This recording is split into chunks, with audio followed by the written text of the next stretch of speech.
Մայիսի 29-ի լույս 30-ի գիշերը հայ-ադրբեջանական պետական սահմանագոտում օպերատիվ իրավիճակը հանգիստ է եղել։ Սահմանագոտու հյուսիսարևելյան հատվածում արձանագրվել են ադրբեջանական կողմից տարբեր դրամաչափի հրաձգային զինատեսակներից արձակված անկանոն կրակոցներ։ Հայաստանի Հանրապետության զինված ուժերը շարունակում են ամենօրյա ռեժիմով իրականացնել առաջադրված խնդիրները։ Մայիսի 29-ի լույս 30-ի գիշերը Ղարաբաղի ադրբեջանական հակամարտ զորքերի շփման գծում ևս պահպանվել է հարաբերական հանգիստ իրադրությունը։ Կրակի դադարեցման պայմանավորվածությունը հակառակորդի կողմից հիմնականում խախտվել է տարբեր դրամաչափի հրաձգային զինատեսակներից։ Պաշտպանության բանակի առաջապահ զորամասերը ձեռնպահ են մնացել պատասխան գործողություններ իրականացնելուց եւ շարունակել վստահորեն իրականացնել մարտական հերթապահություն։ Մայիսի 29-ին ժամը 22-ի սահմաններում պաշտպանության բանակի հարավարևելյան ուղղությամբ տեղակայված զորամասերից մեկի կրակային դիրքում հանկարծամահ է եղել զինծառայող 1997 թվականի ծնված Սուրեն Արմենի-Մոսյանը։ Զինծառայողի մահվան հանգամանքները պարզելու համար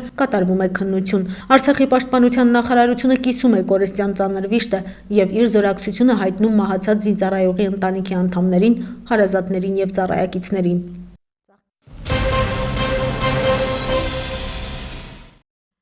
1918 թվականի մայիսի 28-ին հռչակվեց Հայաստանի առաջին հանրապետությունը։ Ամեն տարի այս օրը Հայաստանում հարգանքի տուրք են մատուցում Հայաստանի առաջին հանրապետության համար պայքարի ելած հայրենիների հիշատակին, որոնցից մեկն էլ ծնունդով կապանցի առաջին հանրապետության հիմնադիր Արամ Մանուկյանն է։ Կապանում նույնպես ծաղկեդրման արարողություն է անցկացվել։ Հայ հեղափոխական դաշնակցության Կապանի Արամ Մանուկյան կոմիտեության անդամները, տեղական ու մարզային իշխանությունների ներկայացուցիչներ եւ մի խումբ կապանցիներ ծաղիկներ դրեցին Արամ Մանուկյանի կիսանդրու առջև։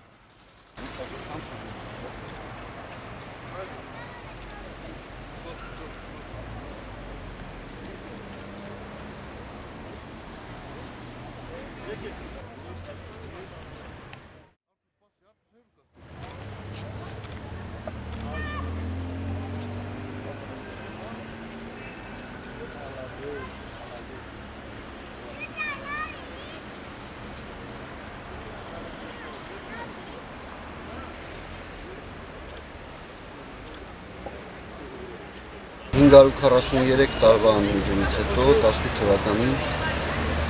վերագտանք մեզ, ունեցանք անկախ եւ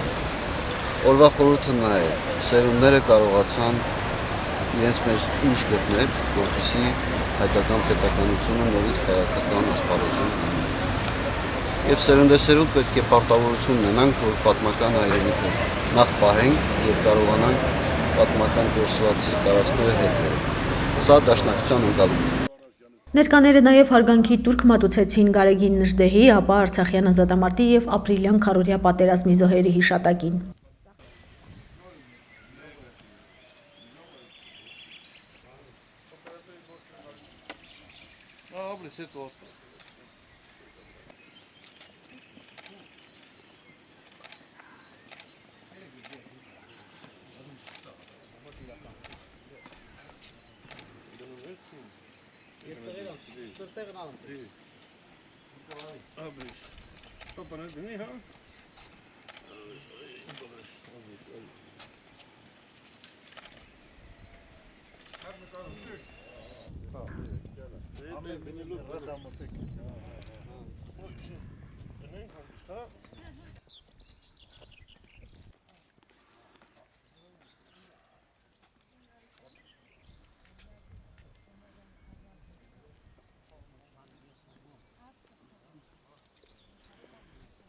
Հայաստանի առաջին հանրապետությունը ծնունդ առավ Սարդարապատի, Բաշապարանի ու Ղարաքիլիսայի հերոսամարտերի բովում։ Հայկական զորքերը հաղթանակ տանելով թուրքական բանակի նկատմամբ կասեցրեցին թուրքերի ներխուժումն Անդրկովկաս եւ փրկեցին Հայաստանը լիակատար ոչնչացումից։ Մայիսի 28-ին Թիֆլիսի հայոց ազգային խորհուրդը Արամ Մանուկյանի գլխավորությամբ ընդունեց հռչակագիր, որտեղ ասված էր. Անդրկովկասի քաղաքական ամբողջության լուծումով եւ Վրաստանի ու Ադրբեջանի անկախության հռչակումով ստեղծված նոր դրության հանդեպ հայոց ազգային խորհուրդն իրեն հայտարարում է հայկական գավառների գերագույն եւ միակ իշխանություն։ Այնուհետև հունիսի սկզբին հրապարակվեց հաղորդագրություն։ Հայոց ազգային խորհուրդը այն իրավունքների հիման վրա, որով նրան լիազորել է հայ ժողովուրդը, մայիսի 28-ին որոշեց հռչակել հայկական պետության անկախությունը, հիմնեց Հայաստանի ժողովրդական հանրապետությունը։ Հայաստանի հանրապետությունը գոյություն ունեցավ ընդամենը 2 տարի, մինչև 1920 թվականի դեկտեմբերի 2-ը, երբ Երևան մտան 11-րդ Կարմիր բանակի զորամասերը եւ հանրապետությունը խորհրդային իրականացվեց։ 1991 թվականի հայկական ԽՍՀ-ն անկախություն հռչակեց եւ խորհրդարանը մայիսի 28-ը սահմանեց որպես ոչ աշխատանքային օր։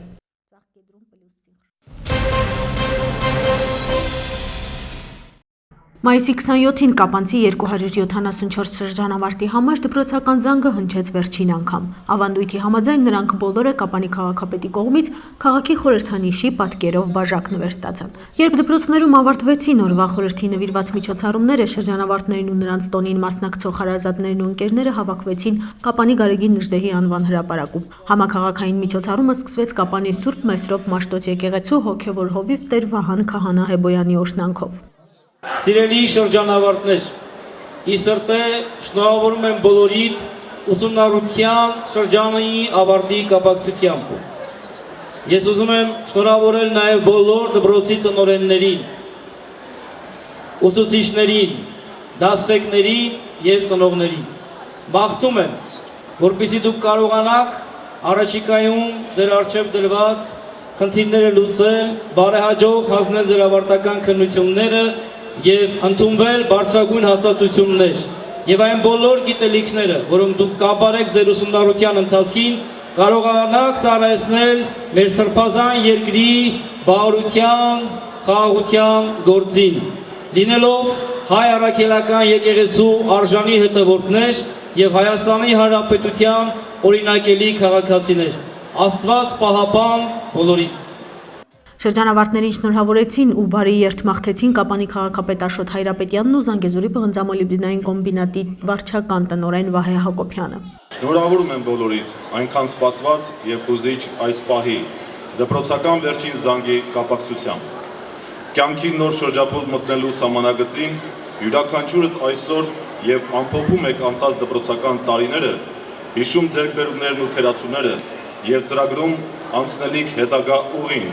անելիքներն ու ցանկությունների իրականացման հնարավորությունները։ Մաղթում եմ, որ սպասվող ճամփան ձեզ համար լինի հնարավորինս անփորձանք ու դյուրին, որ վաղվա օրվան և հանդիպող դժվարություններին նայեք լավատեսությամբ,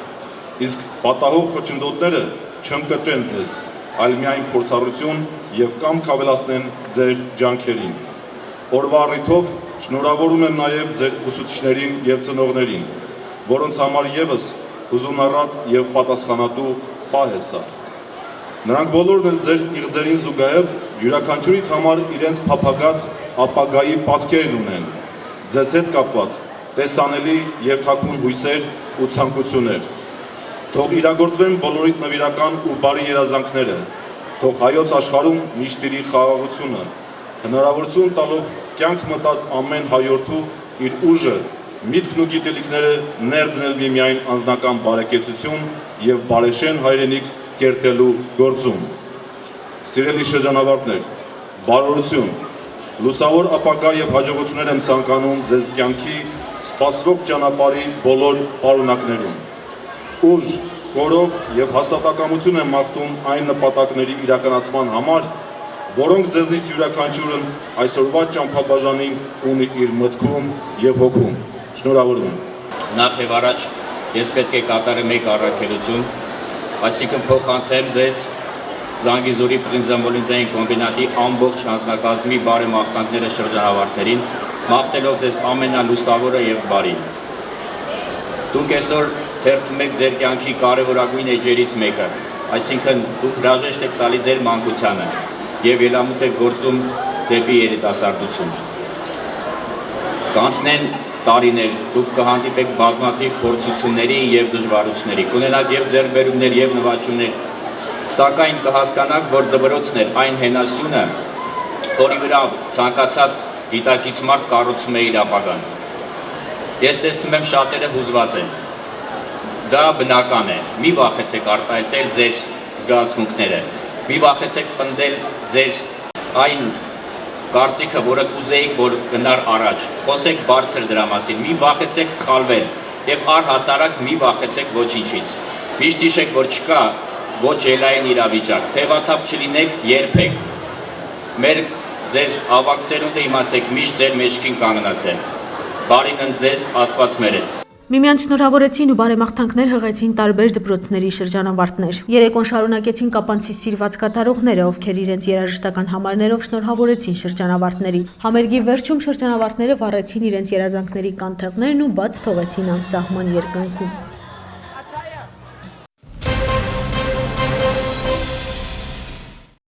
Երաժշտական ուսումնական հաստատություններում ևս վերջին զանգի միջոցառումներ են։ Դրանք անցկացվում են տարեվերջյան հաշվետու համերգների տեսքով։ Մայիսի 26-ին Կապանի արվեստի պետական քոլեջի երգեհոնային դահլիճում կայացավ Կապանի համար 2 երաժշտական դպրոցի հաշվետու համերգը, որին ներկա էր նաև Կապանի քաղաքապետ Աշոտ Հայրապետյանը։ Համերգը նվիրված էր ապրիլյան քարոզիա պատերազմի զոհերի հիշատակին։ Ելույթ ունեցան դպրոցի տարբեր բաժինների եւ տարբեր դասարանների լավագույն աշակերտները, որոնցից 3-ն այս տարի Գյումրու վերածնունդ միջազգային մրցույթ փառատոնի դափնեկիր են դարձել։ Համերգը մեկնարկեց դպրոցի երգչախմբի ելույթով։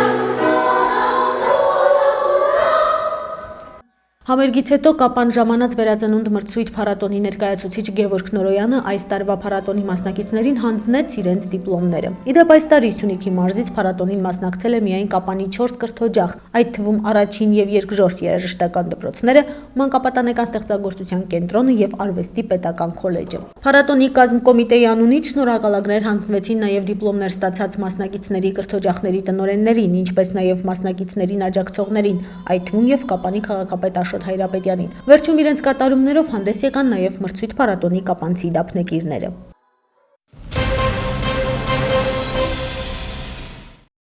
Սյունիքի մարզային գրադարանի սպասարկման բաժինը նախաձեռնել եւ իրականացնում է միջոցառումների շարք, որը նպատակ ունի կապանցի ընթերցասեր հանրությանը ներկայացնել տեղացի ստեղծագործողներին եւ նրանց ստեղծագործությունները։ Օրերս կայացած հերթական միջոցառման հերոսուհին կապանցի գրող Արգինե Գևորգյանն էր։ Արգինե Գևորգյանը բոլորին երևի կապանաբնակներին շատերին տարբեր բնակավարներում թե ուսումնական հաստատությունում լինի ծանոթ են, շատերն են ծանոթ, բայց գուցե շատերը չգիտեն նրա ստեղծագործական ունակությունների եւ ձիրքի մասին, քանի որ նա հրատարակել գրքեր սկսել է ավելի ուշ, քան ստեղծագործելը։ Միայն վերջին շրջաններում 21-րդ դարում այսպես կարելի ասել, որ առաջին գիրքը հրատարակել է Կապտաչա Գեղեցկուհի վերնագրով։ Արգինե Գևորգյանը ծնունդով Կապանի տարածաշրջանի Խդրանց գյուղից է։ Սկզբնական կրթությունը ստացել է Կապանի համար 1 միջնակարգ դպրոցում, այնուհետև հայոց լեզվի եւ գրականության մասնագետի որակավորում ստացել Երևանի Խաչատուր Աբովյանի անվան մանկավարժական համալսարանում։ Վերադառնալով բնորան աշխատել է Կապանի մի շարք դպրոցներում, վերջինը համար 9 կրթօջախն էր, որտեղից էլ Արգինե Գևորգյանը վաստակացանգստի է անցել։ Ամուսնացել է եւ 3 տղա է ունեցել, որոնցով հպարտանում են ոչ միայն ինքն ու ամուսինը, այլ նաեւ կապանցիները։ Անունացորդ նվիրումով սիրում է իր հայրենիքը եւ երազում հայոց հիմնախնդիրների լուծման մասին։ Չի հանդուրժում անարդարությունն ու կեղծիքը։ Այսպես կարելի է բնութագրել Տիկին Արգինեին եւ իր այդ բնավորության բոլոր գծերը դուք կարող եք կարդալ իր ստեղծագործություններում։ Նրա առաջին ստեղծագործությունը Կապուտաչա Գեղեցկուհին լույս է տեսել 2007 թվականին։ Ներկաներին հետաքրքիր էր, թե ինչպես սկսեց ստեղծագործել Արգինե Գևորգյանը։ Դժվար էր իհարկե, բայց արել եմ եւ շուտ չեմ ես այսպես ասում են, այս բախտին տիրացել, այս օրվան տիրացել, ինչպես դուք այսօրից կանչել եք ապրեք։ Եվ այսպես, եւ ուսանող ժամանակ, ասում եմ կարճ ասել, մի անգամ աշնան փոքրիկ գողտերք ինձ բանաստեղծություն էի գրել, անձրևն եմ ահում, այսպես փոքրիկ անձրև է գալիս, ուլունքներ եմ աղում, շախ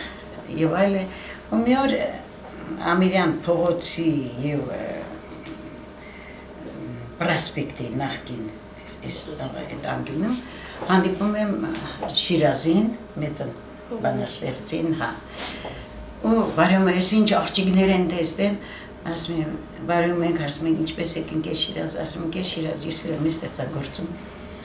ասում եմ, ինչ կասես, այդ գրածս հանում եմ տալիս իրեն կարդում, ասում եմ, մեջը կայծ կա, կգրես։ Ես միայն Շիրազի հետ եմ այդպես հանդիպել, փողոցում մի քանի անգամ, որ ասեմ շատ բանաստեղծների հետ հանդիպել եմ, չի ստացվել։ Իհարկե, այսպես երբ եկել են Երևանում, մեր կապանում, ուսանող ժամանակ գնացել ենք։ Եվ այսպես սկսել եմ ստեղծագործել։ Առանձին պատմություն ունի նաև իր առաջին ստեղծագործության՝ Կապուտաչյա գեղեցկուհին բանաստեղծության ծնունդը։ Հեղինակն ասաց նաև, որ իրեն ճիշտ խորհուրդներով շատ է օգնել Գրիգոր Գևունցը։ Երբ որ ես կարդացել եմ իմ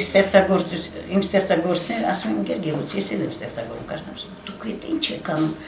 թղթին խնդրում եմ հանձնեք դա հայդատին հանձնեք, որ կարդան, ես աղաչում եմ գրել եւ առաջին գիրքը գրեցի Կապուտաչյա իմ գեղեցկուհին, ինչու այդ գրքի վերնագիրը անվանեցի ես գրել եմ Կապուտաչյա գեղեցկուհին, գրումը ինչպես ասացի, բազմավաստակ ընտանիքից եմ, իմ մեծ եղբայրը, իմ մոր առաջնեկը, որը զոհվել է հայրենական մեծ պատերազմ Բրեստի փլատակների տակ, Բրեստի ամրոցի պաշտպանության համար, եւ մայրս միշտ ճախարակը դրած լացում էր, իշեր, մենք էլ լացում էինք, ու ասացի, ես ինչ անեմ, ինչպես անեմ, որ անմահացնեմ իմ գյուղի 28 նահատակներին, որոնք նահատակվեցին հայրենիքի ազատագրման համար եւ իմ եղբոր, եւ որոշեցի գրել գիրքս։ Գիրքը գրեցի առաջին գիրք անվանեցի Կապուտաչյա գեղեցկուհի, եւ իմ եղբայրը սիրում էր մի աղջկա, որը Կապուտաչյա էր, եւ այսպես վերնագիրը դրեցի եւ առաջին էջում էր, երբ որ էջում էր դրեցի այդ բանաստեղծությունը Կապուտաչյա գեղեցկուհի, գիրքը հովանավորեց իմ որդին, առաջին գիրքս Արթուր Կոլայի Խաչատրյանը, բժշկական գիտությունների դոկտոր պրոֆեսոր, իմ տղան հովանավորեց ապրինքը, ու այսպես ոգևորվեցի, այս գիրքը տպեց։ Միջոցառման վերջում Արգինե Գևորգյանը ներկաների դատին հանձնեց Կապուտաչյա գեղեցկուհին ստեղծագործությունը։ Եղբորս այսպես նրա լեզվով ես ներկայանում եմ եւ ասում եմ, որ ինչ է ցանկացել իմ եղբայրը ասել։ Կապուտաչյա գեղեցկուհին, հրաշք աղջիկ աննման, հիմա ով է երազներիդ, քաչը ասպետն ու տերարքան, այնպես կուզեմ քո աչքերին, ջերմ, բարևը ես առնել, քնքշապարար հովարսերի անուշահան բույրն առնել, սիրատոչոր շուրթունքներիդ ոսկե ծորան հուրն առնել, վարդի նման սեղմել կրծքիս ու քո սրտի լուրն առնել, սակայն ավաղ զոհվել եմ էլ 20 տարիս բոլորած, հայրենիքն եմ ես պաշտպանել, որ դու ապրես իմ սիրած, թողել եմ քեզ ու հեռացել, մեր աշխարհից չար ու սիրտ, էլ մի սպասիր վերադարձես, սիրտ բաշխել հորիշի։